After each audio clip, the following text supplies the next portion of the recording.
بسم الله الرحمن الرحيم إن الحمد لله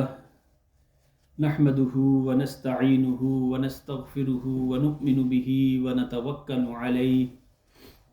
ونعوذ بالله من شرور أنفسنا ومن سيئات أعمالنا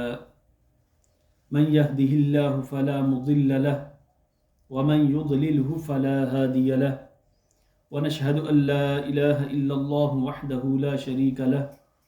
ونشهد أن محمدا عبده ورسوله أما بعد فأعوذ بالله من الشيطان الرجيم بسم الله الرحمن الرحيم إن الله لا يستحيي أن يضرب مثلا ما بعودة فما فوقها فأما الذين آمنوا فيعلمون أنه الحق من ربهم وأما الذين كفروا فيقولون ماذا أراد الله بهذا مثلا يضل به كثيرا ويهدي به كثيرا وما يضل به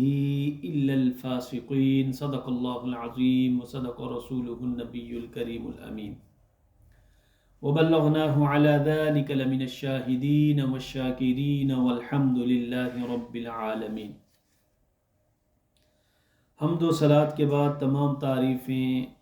اللہ رب العزت کے لیے ہیں کہ جس نے ہمیں ہر طرح کی نعمت اپنے فضل اور اپنے انعام سے نوازا۔ ہزاروں رحمتیں اور ہزاروں درود ہوں آقا دو جہاں سید الاولین والآخرین شاہ کون و مکان صلی اللہ علیہ وآلہ وسلم کی ذات و برکات پر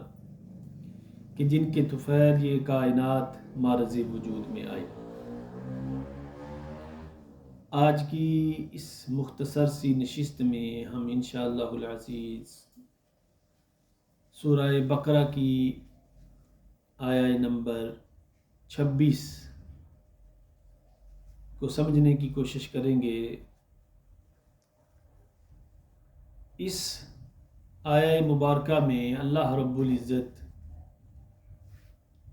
کفار کے اعتراضات کا جواب ارشاد فرما رہا ہے۔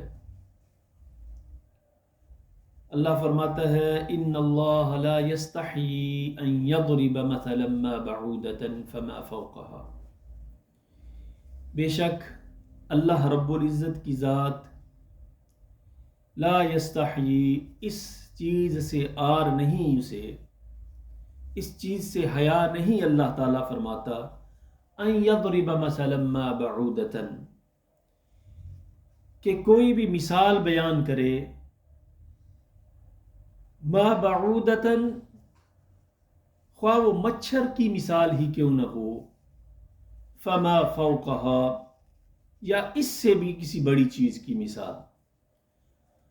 فاما الذین آمنوا، گویا اللہ فرما رہا ہے کہ بات کو سمجھانے کے لیے اللہ اس چیز کو بروئے کار نہیں رکھتا یا آر نہیں رکھتا کہ وہ کسی بھی چیز کی مثال بیان کرے۔ فَأَمَّا الَّذِينَ آمَنُوا فَيَعْلَمُونَ أَنَّهُ الْحَقُّ، جو لوگ ایمان لائے، جنہوں نے اپنے دلوں کو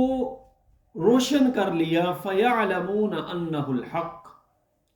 تو وہ جانتے ہیں کہ یہ کتاب الہی جو ہے وہ اللہ رب العزت کی طرف سے برحق ہے۔ وَأَمَّا الَّذِينَ كَفَرُوا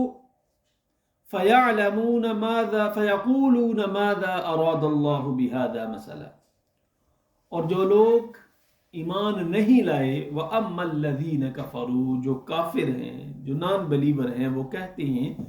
فَيَقُولُونَ مَاذَا أَرَادَ اللَّهُ بِهَذَا مَثَلًا، کہ یہ جو چھوٹی چھوٹی چیزوں کی اللہ مثالیں بیان کرتا ہے، یہ مثال بیان کر کے اللہ اس سے کیا مقصد حاصل کرنا چاہتا ہے۔ یہاں پہ اللہ رب العزت نے ایمان والوں کا بھی ذکر کیا اور کفار کا بھی ذکر کیا، جو نہ ایمان لائے، جو ایمان نہیں لے کے آئے، ان کا بھی ذکر کیا۔ کہا جب ان کے پاس تلاوت قرآن کی جاتی ہے تو وہ کہتے ہیں فَيَعْلَمُونَ أَنَّهُ الْحَقُّ، تو وہ یہ کہتے ہیں کہ یہ قرآن کریم برحق ہے، وہ اللہ رب العزت کی طرف سے حق کتاب ہے۔ فَيَقُولُونَ مَاذَا أَرَادَ اللَّهُ بِهَذَا مَثَلًا،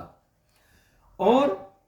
جو ایمان نہیں لائے، وَأَمَّا الَّذِينَ كَفَرُوا، تو وہ کہتے ہیں مَاذَا أَرَادَ اللَّهُ بِهَذَا مسئلہ، یہ چھوٹی چھوٹی مثالیں بیان فرما کر اللہ رب العزت کیا مقصد حاصل کرنا چاہتا ہے؟ يُضِلُّ بِهِ كَثِيرًا، فرمایا یہی وہ کتاب ہے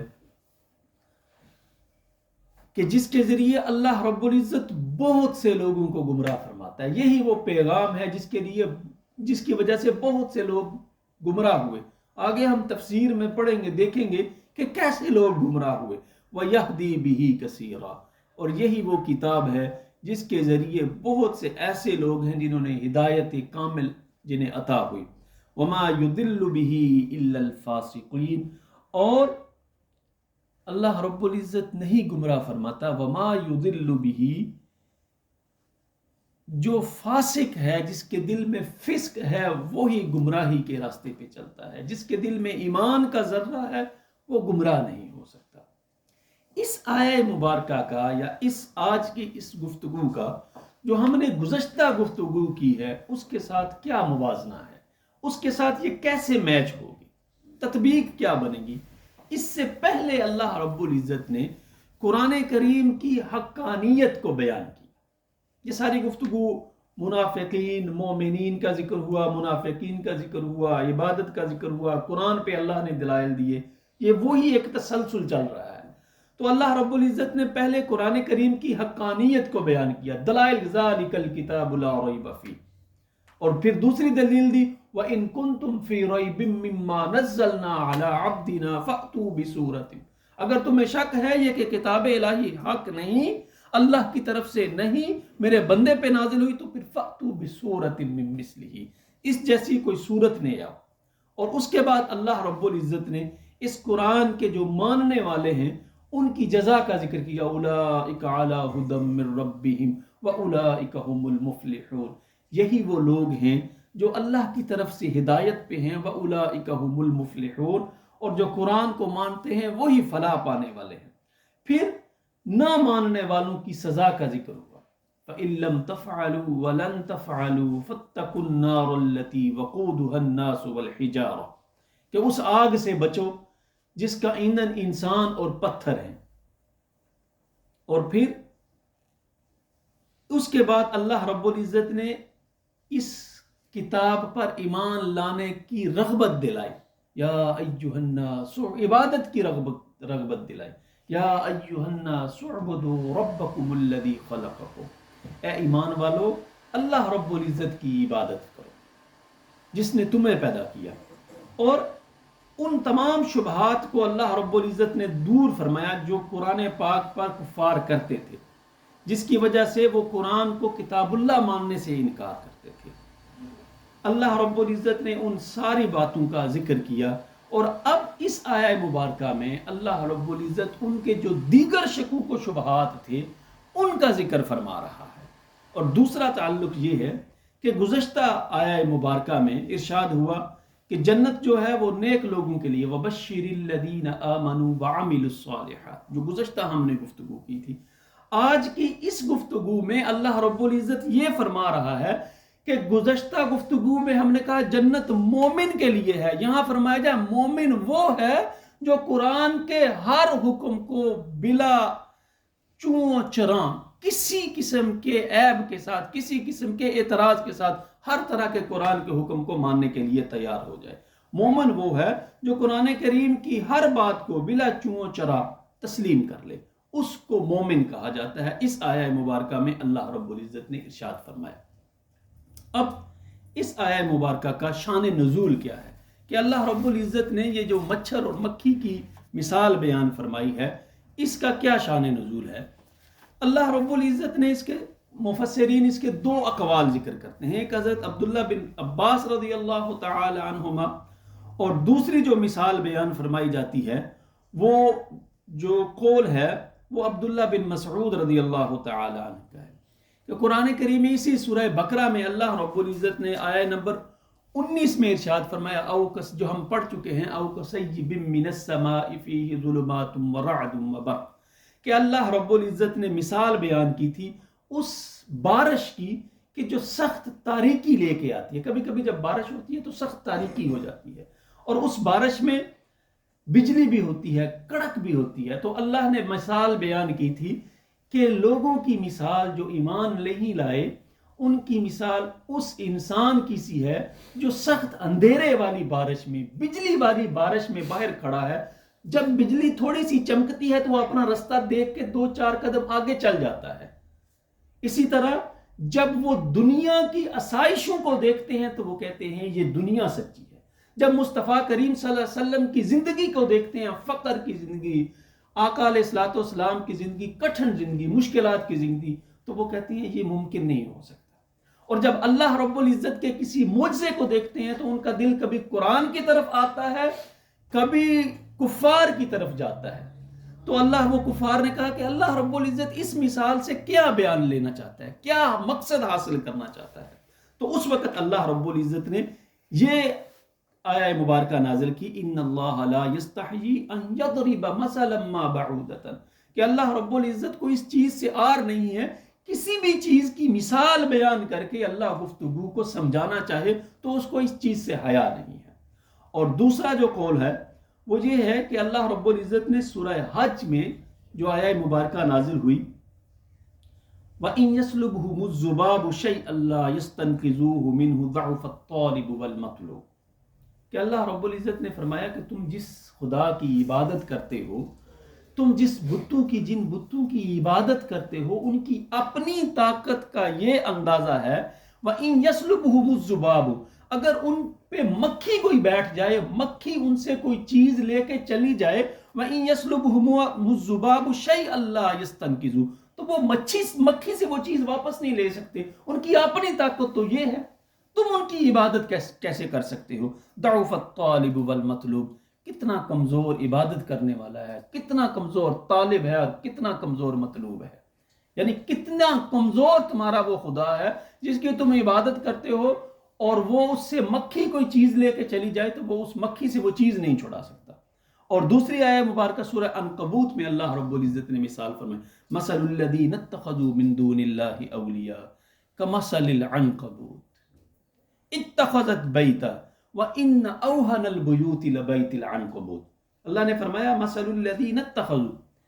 اب اللہ رب العزت جو ان کی عبادت ہے اس کی نفی فرما رہا ہے، اس کی مثال بیان کی جا رہی ہے، اس عبادت کی کیا حیثیت ہے. مثل الذین اتخذوا من دون اللہ اولیاء، جو اللہ کے علاوہ دوسروں کی عبادت کرتے ہیں، دوسروں کی پوجا کرتے ہیں، کمثل العنکبوت، ان کی مثال اس مکڑی کی سی ہے، اتخذت بیتا، جس نے اپنا گھر بنا لیا، وَإِنَّ أَوْهَنَ الْبُيُوتِ لَبَيْتِ الْعَنْكَبُوتِ، سب سے کمزور گھروں میں اگر کسی کا گھر ہے تو وہ مکڑی کا گھر ہے. اللہ رب نے فرمایا تمہاری جو عبادت ہے اس کی حیثیت یہ ہے کہ وہ مکڑی کے جالے سے بھی کمزور ہے. تو اس وقت کفار نے کہا کہ اتنا بڑا خدا جس کو تم خدا ہونے کا دعویٰ کرتے ہو، تو وہ خدا کیا لینا چاہتا ہے مچھر کی مثال بیان کر کے، مکھی کی مثال بیان کر کے، وہ کیا سمجھانا چاہتا ہے، وہ کیا مقصد حاصل کرنا چاہتا ہے. جیسے وہ قرآن نے پہلے چیلنج دیا تھا نا کہ مثلا ما بعودة فما فوق، وہ قرآن نے چیلنج دیا فَإِن لَمْ تَفْعَلُوا وَلَن تَفْعَلُوا فَاتَّقُوا النَّارَ الَّتِي فَأْتُوا بِسُورَةٍ مِّن مِّثْلِهِ، کہ قرآن جیسی ایک صورت لے کے آؤ. اب جیسے جب بندہ کوئی گفتگو کسی کی دلائل پہ وہ دلیل نہیں دے سکتا، جواب نہیں دے سکتا، تو وہ کبھی ادھر کی گفتگو کرتا ہے، کبھی ادھر کی گفتگو کرتا ہے. اب کفار یہ کہہ رہے ہیں کہ اللہ نے مچھر اور مکھی کی مثال کیوں بیان فرمائی، تو اللہ اس کا جواب ارشاد فرما رہا ہے، ان اللہ لا یستحیی، اللہ کو اس چیز سے کوئی عار نہیں ہے کہ بات کو سمجھانے کے لیے ان یضرب مثلا ما بعودۃ، کہ وہ مچھر کی مثال یا اس سے بھی کسی کم تر کی مثال یا اس سے بھی کسی بڑی چیز کی مثال بیان کرے. فَأَمَّا الَّذِينَ آمَنُوا فَيَعْلَمُونَ أَنَّهُ الْحَقُّ، اور جو ایمان رکھتا ہے وہ جانتا ہے کہ اللہ رب العزت کا یہ کلام حق ہے. اب یہ تو تھا شان نزول. ان اللہ لا یستحیی، یستحیی بنیادی طور پر کہتے ہیں کسی چیز شرم کرنا یا حیا کرنا، کوئی ایسا کام کہ جس کے کرنے سے انسان کو بدنامی کا ڈر ہو اور وہ رک جائے، اس چیز کا نام حیا ہے. جیسے وہ کوئی کسی سے گفتگو کرتا ہے وہ کہتا ہے یار تو میرا حیا تو کرتا، اس چیز سے تو بچتا کہ اس سے بےزتی کا، اس سے بے عزتی کا عنصر جو ہے وہ ظاہر ہو رہا ہے، تو اس کو حیا کہتے ہیں۔ تو اللہ فرماتا ہے مجھے اس چیز سے کوئی آر نہیں کہ میں کوئی بھی مثال بیان کروں۔ اور دوسرا یہاں پر اللہ فما فوقہا مثلا ما بعودتا، مچھر کا ذکر کیا، اس کی کیا وجہ ہے؟ ایک دو وجوہات، ٹائم اختصار کے ساتھ ایک دو وجوہات بیان کر کے گفتگو کو سمیٹتا ہوں۔ وہ کہتے ہیں مچھر کی ایک خصوصیت ہے کہ وہ بھوکا رہ کر زندہ رہتا ہے، اور جب اس کا پیٹ بھر جاتا ہے تو وہ مر جاتا ہے۔ اسی طرح دنیا دار جو ہے وہ جب مصیبت میں ہوتا ہے تو وہ اکثر اللہ کو یاد کرتا ہے۔ وہ میں نے خیال میں گزشتہ جمعۃ المبارک یا اس سے قبل میں نے یہ آیہ مبارکہ بیان فرمائی تھی، وَإِذَا مَسَّ الْإِنسَانَ ضُرٌّ دَعَا رَبَّهُ، جب مصیبت آتی ہے تو بندہ اللہ کو یاد کرتا ہے۔ ضُرٌّ دَعَا رَبَّهُ مُنِيبًا إِلَيْهِ، تو یہ اللہ فرماتا ہے جو دنیا دار ہے جب اس پہ مصیبت آتی ہے تو وہ مجھے یاد کرتا ہے۔ اسی طرح وہ مچھر جب بھوکا رہتا ہے تو وہ زندہ رہتا ہے، جب پیٹ بھر جاتا ہے تو وہ مر جاتا ہے۔ تو اللہ نے ایسی چیز کی مثال بیان کی۔ اب جو مچھر ہے یہ سب سے چھوٹا ہے ظاہری طور پہ، اور اسی کے مقابلے میں اسی سے ملتی جلتی جو چیز ہے سب سے بڑھیا وہ ہاتھی ہے، اس کی بھی سونڈ ہے، مچھر کی بھی وہ چیز ہے۔ تو اللہ کی قدرت کو سمجھنے کے لیے کہ جو جو چیزیں اللہ رب العزت نے ایک بڑی چیز میں ڈالی ہیں، دماغ ہے، اس کا دل ہے، ہر چیز اس کو عطا کی ہے، وہی نظام اللہ رب العزت نے ایک چھوٹی سی چیز کو بھی دی ہے۔ تو اللہ فرماتا ہے میری قدرت یہ ہے، مثلا ما بعودتا فما فوقہا، بات کو سمجھانے کے لیے میں مچھر کی مثال بیان کروں یا کسی ہاتھی کی مثال بیان کروں، اس میں مجھے کوئی آر نہیں ہے۔ فَيَعْلَمُونَ أَنَّهُ الْحَقِّ، لیکن جس کے دل میں ایمان ہے وہ جانتا ہے کہ یہ اللہ کی طرف سے حق ہے۔ وَإِذَا تُلِيَتْ عَلَيْهِمْ آيَاتُهُ زَادَتْهُمْ إِيمَانًا، کہ جب قرآن کی ایمان والے کے سامنے تلاوت کی جائے، زادت، اس کے ایمان میں اضافہ ہوتا ہے، اس کا ایمان بڑھ جاتا ہے۔ ایمان والے کی مثال مسجد میں ایسے ہے جیسے مچھلی پانی میں۔ اور فرمایا وَأَمَّا الَّذِينَ كَفَرُوا فَيَقُولُونَ مَا، جو بھی اس پہ اعتراض کرتا ہے جان لو دل سے ایمان اس کے نہیں ہے، وہ ایمان سے اس کا دل خالی ہے۔ دعا ہے اللہ رب العزت دین اسلام کی ان تعلیمات کو ہمیں سمجھنے کی توفیق عطا فرمائے اور عمل کی توفیق عطا فرمائے۔ وما توفیق الا باللہ، سنتے ہیں ادا فرمائے۔